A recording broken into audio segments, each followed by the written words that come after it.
Division composed of Associate Justice myself, no?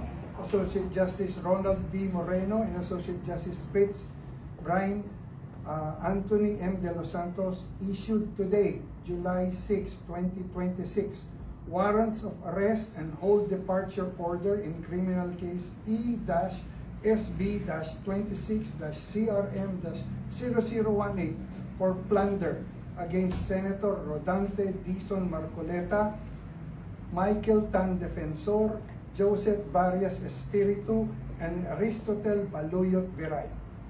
The issuance of the warrant of arrest signifies only that after evaluating the records, the court found probable cause to believe that the accused committed the offense charged.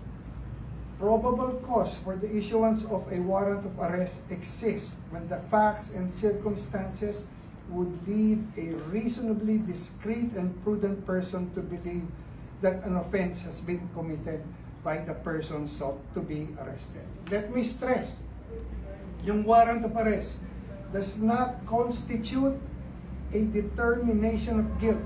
Hindi pa guilty yan. All the accused continue to enjoy the constitutional presumption of innocence until their guilt is proven beyond reasonable doubt.